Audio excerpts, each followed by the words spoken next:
students. Welcome to Amrit Senior Secondary School's online classes. Welcome to SST class.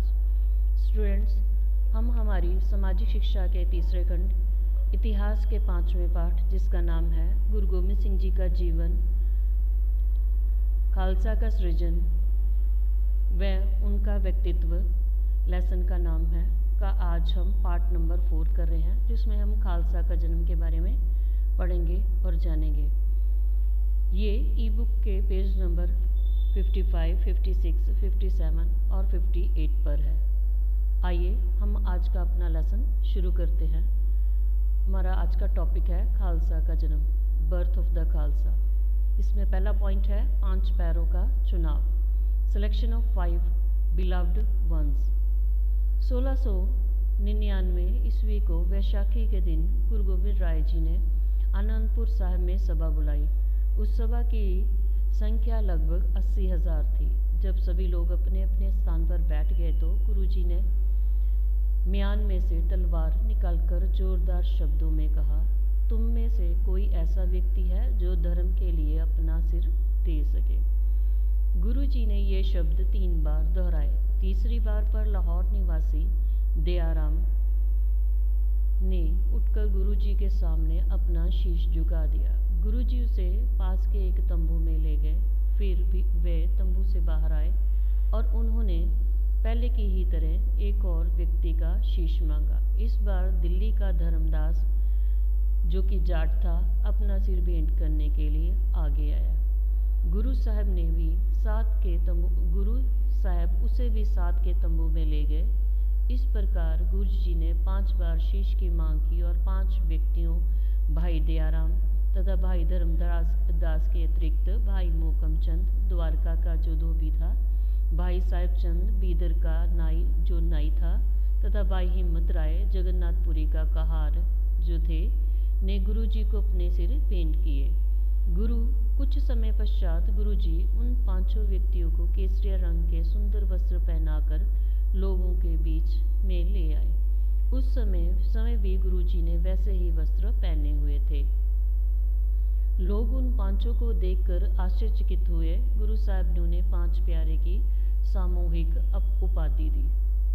बच्चों, हम सभी जानते हैं कि गुरु गोबिंद सिंह जी ने जो है खालसा की सृजना की है। उन्होंने ये सृजना 1699 ईस्वी को वैसाखी के दिन की थी। उन्होंने अनंतपुर साहब में एक सभा बुलाई हुई थी, जहाँ पर लोगों की बहुत सारी संख्या थी और वहाँ पर तकरीबन 80,000 लोग जो थे वो जमा थे।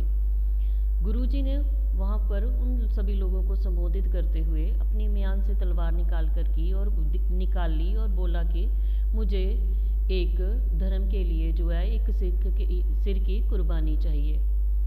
पहले तो 2 बार जब उन्होंने ये बात दोहराई तो कोई भी आगे ना आया, पर जब तीसरी बार उन्होंने ये शब्द दोहराए तो लाहौर का निवासी दयाराम अपना सिर भेंट करने के लिए गुरुजी के पास पहुंचा। उसने अपना गुरुजी के आगे सिर झुका दिया। गुरुजी उसे तंबू में ले गए और वहाँ से जब वो बाहर निकले तो उनकी तलवार में से जो था खून टपक रहा था। इस बार फिर गुरुजी ने आके बोला कि मुझे एक और सिख के सिर की ज़रूरत है। तो धर्मदास, जो कि जाट था, अपना सिर भेंट करने के लिए गुरुजी के पास पहुंच गया। गुरुजी उसे फिर तंबू में ले गए और ऐसे करते करते वो 5 बार जो है तंबू में गए। तो तीसरी बार जो था वो मोकम चंद, चौथी बार साहिब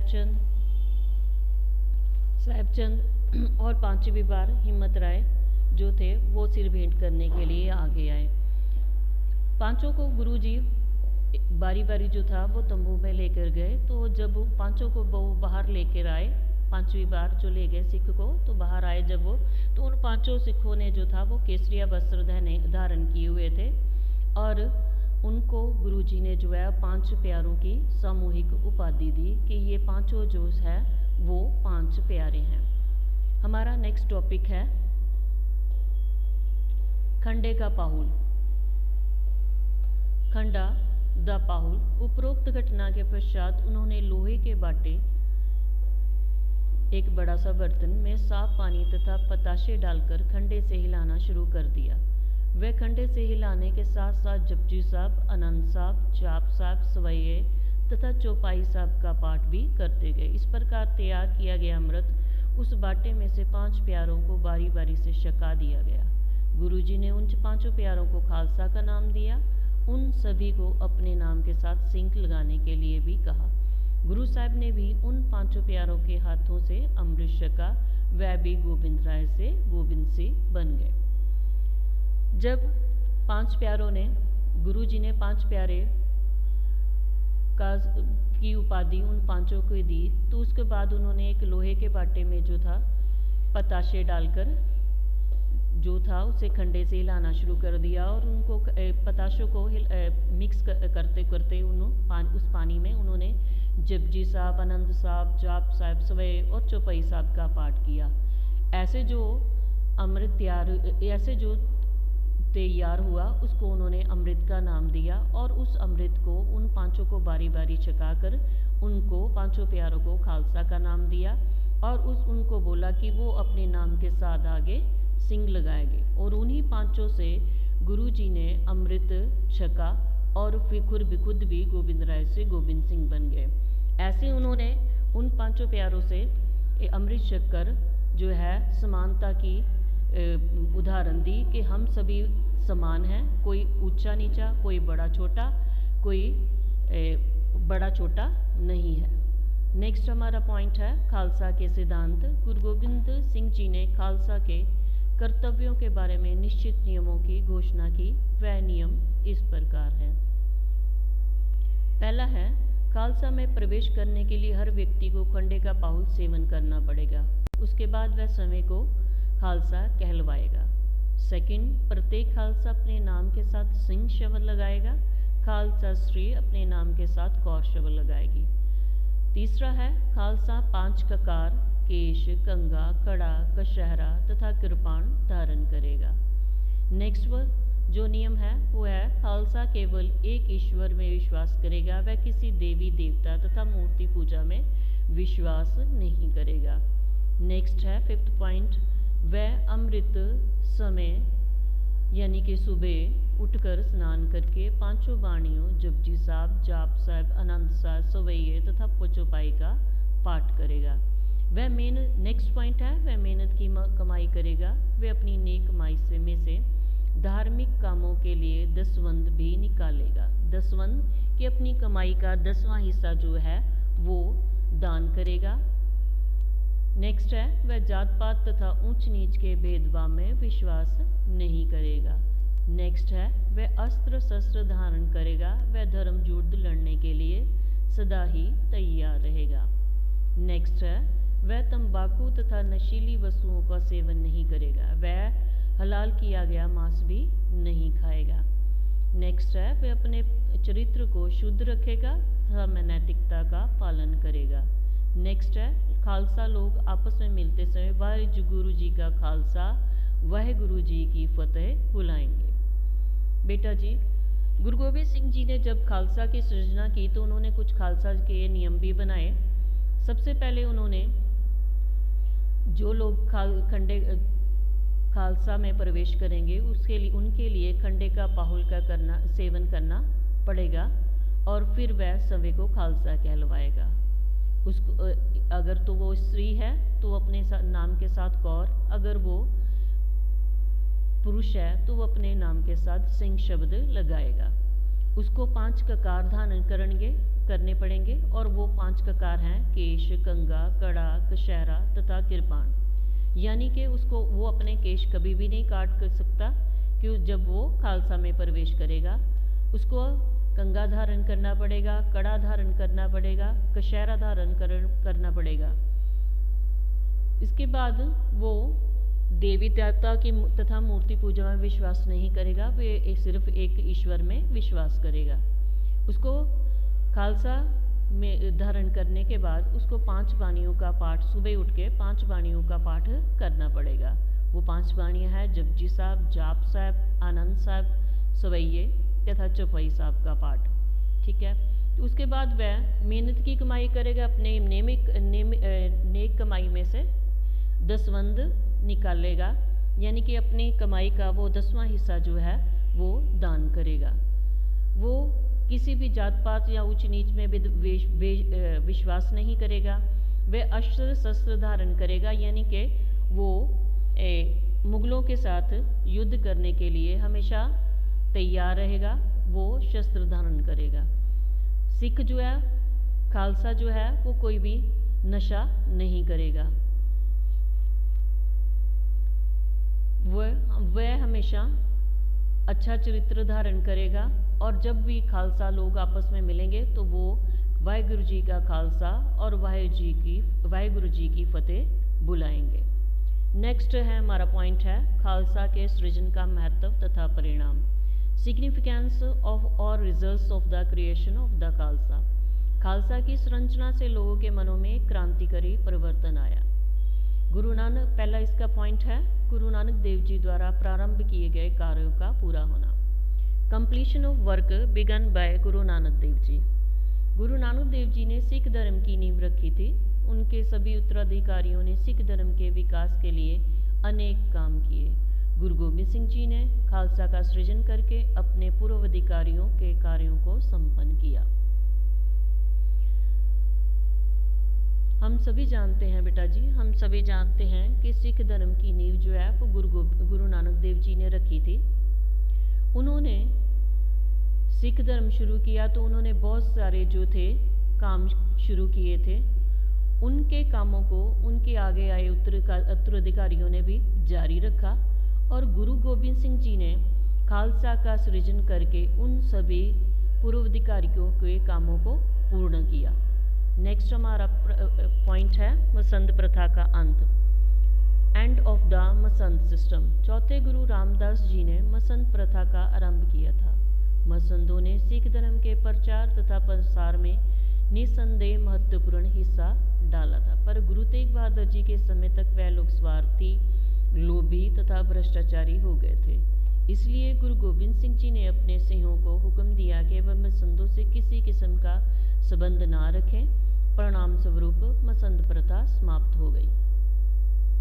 बेटा जी, गुरु रामदास जी ने जो था वो मसंद प्रथा शुरू की थी। मसंद प्रथा थी कि वे गुरु जी के जो थे नुमाइंदे थे, वो लोगों से जो थे वो दान इकट्ठा करके जो थे संक्रांति के दिन जो थे वो गुरु जी के को भेंट करते थे। पर समय के साथ साथ जो थे वो ये मसंद जो थे वो स्वार्थी हो गए थे, ठीक है, लोभी हो गए थे। जो दान लोग उनको दे रहे थे वो गुरु जी को भेंट करने की बजाय सभी उसका दुरुपयोग करने लगे पड़े थे। इसलिए गुरु गोबिंद सिंह जी ने सभी सिखों को हुक्म दिया कि वह मसंदों से किसी किस्म का संबंध ना रखें, और ऐसे जो थी मसंद प्रथा समाप्त हो गई। नेक्स्ट हमारा पॉइंट है खालसा संगतों का अत्यधिक महत्व, इंक्रीजिंग इम्पोर्टेंस ऑफ खालसा संगत। खालसा संगत को खंडे का पाहुल छकाने का अधिकार दिया गया था। उनके सिखों में न्याय करने का अधिकार भी दिया गया। परिणाम स्वरूप खालसा संगतों का महत्व बढ़ गया। बेटा जी, उस समय जो था वो बहुत ही ज़्यादा भ्रष्टाचार और जालिमों का राज था। तो गुरु गोबिंद सिंह जी ने जो था वो लोकतंत्र की स्थापना जो थी की थी। सभी उनकी नज़रों में समान थे, इसलिए जिसने खंडे का पाहुल छका होता था वो आगे और लोगों को खंडे का पाहुल जो था वो छका सकता था। ऐसे कोई भी भेदभाव जो था वो नहीं रखा गया था।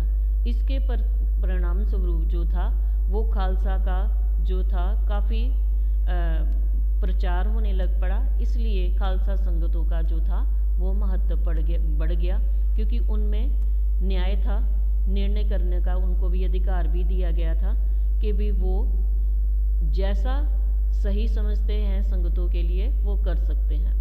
नेक्स्ट है सिखों की संख्या में बढ़ोतरी, increase in the number of the Sikhs. पहले तो गुरु गोबिंद सिंह जी ने अपने सिखों को अमृत छकाकर खालसा बनाया। उसके उपरांत गुरु जी ने ये हुक्म भी दे दिया कि खालसा के कोई 5 सदस्य भी अमृत छकाकर किसी को खालसा में शामिल कर सकते हैं। फलस्वरूप सिखों की संख्या में बढ़ोतरी होगी। ठीक है बेटा जी, गुरुजी ने अपने सिखों को ये हुक्म दिया था कि वो अमृत छिका सकते हैं। आगे जो है पांच जो है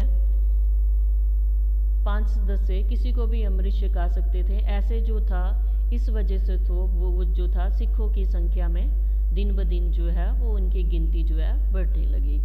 नेक्स्ट है सिखों में नई भावना का संचार। Infusion of new spirit among the Sikhs. Khalsa की स्थापना से सिखों में एक नई शक्ति का संचार हुआ। अमृत छकने के बाद वह समय को सिख कहलाने लगे। वह जात पात के भेदभाव को भूल गए। सिख कहलाने के कारण उनमें डर तथा कायरता को कोई अंश ना रहा। वे अपना चरित्र भी शुद्ध रखने लगे। बेटा जी, खालसा की सृजना के साथ जो था, गुरु गोबिंद सिंह जी ने अपने सिखों में जो था वो इतनी बहादुरी और इतनी निडरता भरी कि वह अपने नाम के साथ जो सिंह शब्द लगाते थे वो खुद को भी सिंह समझने लगे थे। ठीक है, वह जात पात के भेदभाव को भूल गए थे, क्योंकि हर कोई भी जो था, जो भी चाहे वो सिख बन सकता था। वो चाहे किसी भी जात से, चाहे वह किसी भी धर्म से संबंध रखता था, वो सिख धर्म में जो था, सिख धर्म में जो था प्रवेश कर सकता था। उसके नाम के साथ जब सिंह लगता था तो उसके अंदर के सारे डर जो थे वो ख़त्म हो जाते थे। तो वो अपने आप को जो था वो एक शेर की भांति समझने लगता था। ठीक है, तो इसके गुरु गोबिंद सिंह जी ने उनको जो नियम दिए थे वह उनका नियमों का पालन करते थे, इसलिए उनका चरित्र भी अब शुद्ध पहले से हो गया था। नेक्स्ट हमारा पॉइंट है मुगलों का सफलतापूर्वक विरोध, successful resistance of the Mughals. Guru Gobind Singh ji ने खालसा सजाकर सिखों में बहादुरी तथा साहस की भावनाएं भर दी। उन्होंने चिड़िया को बाज से तथा एक सिख को 1.25 लाख से लड़ना सिखाया। परिणाम स्वरूप गुरु जी के सिखों ने 1699 ईस्वी से 1708 ईस्वी तक मुगलों के साथ कई सफलतापूर्वक युद्ध लड़े। गुरुजी ने सीमित साधनों तथा मुट्ठी भर सैनिकों के साथ शक्तिशाली मुगल सेना का सफलतापूर्वक विरोध किया। बेटा जी, जैसे मैंने आपको ऊपर बताया कि गुरुजी ने जो था वो सिखों में बहादुरी और साहस की भावनाएं जो थी वो कूट कर जो थी भर दी थी। वो अब जो थे अपने आप को शेर की भांति समझते थे। ठीक है, तो उनमें अब जो था उन कमज़ोर लोगों में जो था अब ताकतवर का सामना करने की जो भावना थी वो पैदा हो गई थी। ठीक है, चिड़िया को बाज से मतलब है कि चिड़िया जो है बहुत एक छोटा सा पक्षी होती है और बाज जो है बहुत बड़ा पक्षी होता है और ताकतवर होता है चिड़िया से। ये जो एग्जाम्पल दी गई है वो ये है कि तब के लोग जो थे वो बहुत कमज़ोर थे, डरपोक थे, पर गुरु गोबिंद सिंह जी ने उनमें इतनी बहादुरी भरी, इतनी निडरता भरी, इतना साहस भरा कि वे अपने आप को वो जो थे काफ़ी ताकतवर और गुरु गोबिंद सिंह जी की सरपरस्ती में अपने आप को काफ़ी जो थे महफूज समझते थे। और इसी वजह से गुरु जी के सिखों ने 1699 ईस्वी से लेकर 1708 ईस्वी तक मुगलों के साथ कई सफलतापूर्वक युद्ध लड़े। कहने का मतलब है उन्होंने उनसे युद्ध लड़े और काफ़ी सारे युद्ध उन्होंने जीते। गुरु जी के पास जो थे साधन जो थे वो मुगलों के मुकाबले में काफ़ी कम थे, पर उन्होंने अपनी सेना में इतनी वीरता भरी थी कि अब वो मुगलों का सामना कर सकते थे। नेक्स्ट हमारा पॉइंट है गुरु साहब के पहाड़ी राजाओं से युद्ध, warfare between the Guru and the हिल राजाज। खालसा की स्थापना से पहाड़ी राजा भी घबरा गए। विशेष तौर पर बिलासपुर का राजा भीमचंद गुरु साहब की सैनिक कार्रवाइयों को देखकर बहुत डरा। परिणाम स्वरूप उसने अन्य कई पहाड़ी राजाओं से गठजोड़ कर लिया। उन्होंने गुरु साहब की शक्ति को दबाने का मन बनाया। इस कारण गुरु साहब को खालसा की सृजन करने के बाद पहाड़ी राजाओं से कई युद्ध लड़ने पड़े। गुरु जी ने जो था खालसा की जो स्थापना की थी वो मुगलों और जालिम लोगों से जो था अपने आप को बचाने के लिए लोगों को इकट्ठा किया था, पर इससे पहाड़ी राजा थे वो काफ़ी डर गए थे कि शायद गुरु गोबिंद सिंह जी है उनसे भी जो है वो युद्ध करेंगे। पर गुरु जी का ऐसा कोई मन नहीं था। पर फिर भी उनके इस डर की वजह से गुरु गोबिंद सिंह जी को पहाड़ी राजाओं से काफ़ी युद्ध करने पड़े। नेक्स्ट हमारा पॉइंट है सिख संप्रदाय का अलग स्वरूप, separate form of Sikh community. गुरु नानक देव जी के समय से लेकर गुरु गोबिंद सिंह जी के काल तक सिखों के अपने तीर्थ स्थान बन गए थे। सिखों के अपने पवित्र ग्रंथ आदि ग्रंथ का संकलन हो चुका था। उनके दिन त्यौहार तथा रीति रिवाज मनाने की अपनी ही प्रथाएं प्रचलित हो चुकी थी। खालसा की स्थापना से सिखों ने 5 ककारों का पालन करके अपनी बाहरी स्वरूप को भी जनसाधारण से अलग कर लिया। खालसा वर्ग के पुरुष सिंह तथा औरतें कौर बन गई थी। गुरु गोबिंद सिंह जी की खालसा के सृजन के कारण जो था, अब जो थी सिख औरतों और सिख पुरुषों की वेशभूषा थी वो बाकी लोगों से अलग हो गई थी। उन्होंने 5 ककार धारण कर लिए थे, इसलिए वो बाकी लोगों से देखने में अलग लगते थे। गुरु ग्रंथ साहब जी का संकलन होने के बाद सिखों का एक अलग ग्रंथ बन गया था, ठीक है। और गुरु नानक देव जी से लेके गुरु गोबिंद सिंह जी के काल तक जो था वो काफ़ी तीर्थ स्थान बन गए थे। अब लोग जो था वो हिंदू तीर्थ स्थानों के जाने के बजाय सिखों के जो तीर्थ स्थान थे सिख वहाँ पे ही माथा टेकने के लिए जाते थे। इसलिए अब जो था सिख संप्रदाय का जो था वो एक अलग स्वरूप बन गया था। अब वो हिंदुओं से काफ़ी अलग दिखते थे। नेक्स्ट पॉइंट है खालसा ने हिंदू धर्म को मिटने से बचा लिया। Khalsa saved Hinduism from extinction. Aurangzeb हिंदुओं पर अत्यधिक अत्याचार कर रहा था। पंजाब में उसके जुल्म का सामना करने वाला खालसा ही था। खालसा से प्रभावित होकर देश के अन्य राज्यों के लोग भी औरंगजेब के अत्याचारों का विरोध करने लगे थे। परिणाम स्वरूप हिंदू धर्म की सब तरफ से रक्षा होने लगी। इस तरह से हिंदू धर्म मिटने से बच गया। बेटा जी, हमने पहले वाले लेसन्स में पढ़ा है कि औरंगजेब जो था वो बहुत ही अत्याचारी बादशाह था। वह जितने भी भारत में सिख थे, जितने भी भारत में हिंदू थे, उन सबको वो मुसलमान बना देना चाहता था। जो तो उनके इस अत्याचार को नहीं सह पाते थे वो मुसलमान बन जाते थे, और जो इसके अत्याचार को नहीं सहते थे उन पर उसकी बात को नहीं मानते थे तो उन पर काफ़ी अत्याचार वो करता था। इसीलिए जो था जब खालसा का सृजन हुआ तो जो था अब हिंदुओं की रक्षा होने लग पड़ी थी, और खालसा से प्रभावित होकर देश के अन्य राज्यों के लोग भी औरंगजेब के अत्याचारों के विरुद्ध अब खड़े होने लग पड़े थे। जिस वजह से जो था हिंदू धर्म अब मिटने से बच गया था। नेक्स्ट हमारा पॉइंट है खालसा की स्थापना से अंधविश्वासों का अंत, death blow to superstitions. Khalsa अपने सिद्धांतों के अनुसार हिंदुओं के पुराने अंधविश्वासों में विश्वास नहीं करता था। इसी तरह से खालसा ने यज्ञ, बलि, व्रत, मूर्ति पूजा तथा अंधविश्वासों से नाता तोड़ लिया। इस तरह से खालसा ने अंधविश्वासों तथा अज्ञान का अंत कर दिया। सिखों के पहले गुरु नानक देव जी से लेकर गुरु गोबिंद सिंह जी तक सभी ने जो था वो हिंदू धर्म में जो अंधविश्वास थे, मूर्ति पूजा थी, यज्ञ थे, बलि थे, व्रत थे, उन सभी का जो था वो खंडन किया था। तो उन्होंने जब खालसा की सृजना की गुरु गोबिंद सिंह जी ने, तो उन्होंने अपने सिखों को खालसा के नियम बना के दिए। उन्होंने उनको बोला कि आपको इन्हीं नियमों के पर चलना है। इस वजह से थे जो सिख धर्म में जिन लोगों ने प्रवेश किया उन्होंने यज्ञ, बलि, व्रत, मूर्ति पूजा तथा अंधविश्वासों से नाता तोड़ लिया। इस वजह से खालसा के सृजन से अंधविश्वासों तथा अज्ञान का अंत कर दिया। नेक्स्ट हमारा पॉइंट है सिख संप्रदाय में लोकतांत्रिक तत्वों का प्रचलन, democratic elements in Sikhism. Guru Gobind Singh ji ने 5 प्यारों को अमृत छकाने के बाद सभी भी उनके हाथों से अमृत छका।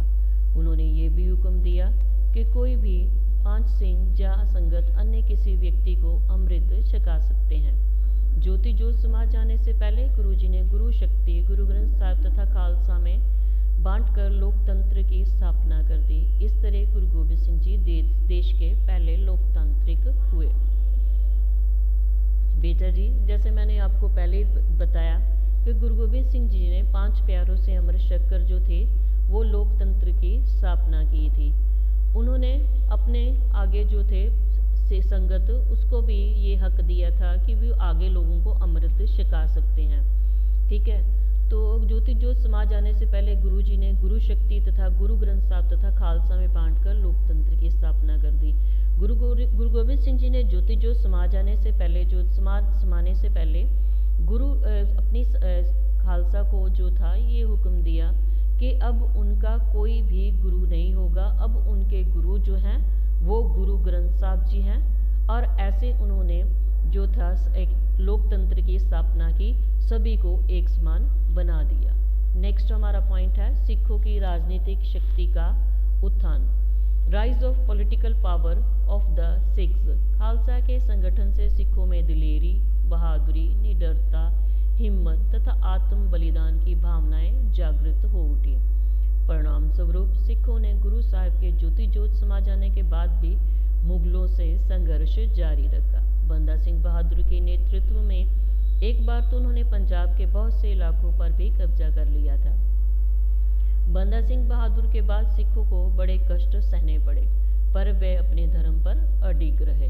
उन्होंने मुगलों के बाद अफगानों का भी बड़ी हिम्मत, दिलेरी तथा बहादुरी से सामना किया।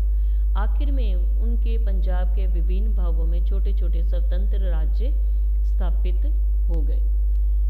बेटा जी, जैसे मैंने आपको पहले बताया कि गुरु गोबिंद सिंह जी ने जो था वो अपने सिखों में दिलेरी, बहादुरी तथा निडरता, हिम्मत तथा आत्म बलिदान की भावनाएं जागृत कर दी थी, उनमें ये भावनाएं पैदा कर दी थी, जिस वजह से जो था गुरु गोबिंद सिंह जी के ज्योति ज्योत समा जाने के बाद भी सिखों ने जो था मुगलों के विरुद्ध अपनी संघर्ष जारी रखा, उनके साथ लड़ाइयाँ जारी रखी और उनके अत्याचार के खिलाफ खड़े रहे। गुरु गोबिंद सिंह जी ने सिखों का नेतृत्व करने के लिए बंदा सिंह बहादुर को जो था पंजाब भेजा था।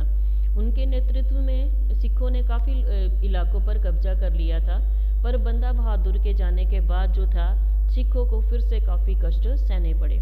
पर उनका मुकाबला करने के लिए सिखों ने जो था वो छोटी छोटी काफ़ी मिसलें बना ली और उनका मुगलों का तथा अफगानों का बड़ी हिम्मत, दिलेरी तथा बहादुरी से सामना किया। स्टूडेंट्स, आज हम अपना ये टॉपिक जो है यहीं पर समाप्त करते हैं और आपको इस ऑडियो को अच्छी तरह से सुनकर तथा ई बुक के पेज नंबर 55, 56, 57 और 58 को अच्छी तरह से पढ़कर मेरे द्वारा पूछे गए प्रश्नों को के आंसर देने हैं और अपनी कॉपी में जो है उनको साफ साफ राइटिंग में लिखना है। आपके जो हैं वो MCQs हैं। पहला MCQ है, खंडे का पाहुल तैयार करते समय कितनी बाणियों का पाठ किया जाता है? इसके बेटा जी आपको 4 ऑप्शंस दिए गए हैं, आपने सही वाले ऑप्शन पर टिक करना है। नेक्स्ट है, मसंद प्रथा किस गुरु साहब ने शुरू की? इसके भी 4 ऑप्शंस आपको दिए गए हैं, आपने सही ऑप्शन पर टिक करना है। नेक्स्ट है, सिखों ने 1699 ईस्वी से 1708 ईस्वी तक किसके साथ कई सफलतापूर्वक युद्ध लड़े? इसके भी आपको 4 ऑप्शंस दिए गए हैं, आपको सही ऑप्शन पे टिक करना है। नेक्स्ट है, गुरुजी की सैनिक कार्यवाही को देखकर कौन बहुत डरा? इसके 4 ऑप्शन हैं, इसको सही ऑप्शन पर आपने टिक करना है। नेक्स्ट है, सिखों के धार्मिक ग्रंथ का नाम क्या है? इसके 4 ऑप्शंस बेटा जी आपको दिए गए हैं, आपने सही वाले ऑप्शन पर टिक कर अपने क्वेश्चन जो है वो अपने कॉपी पर लिखने भी है और उनको याद भी करना है। थैंक यू बेटा जी।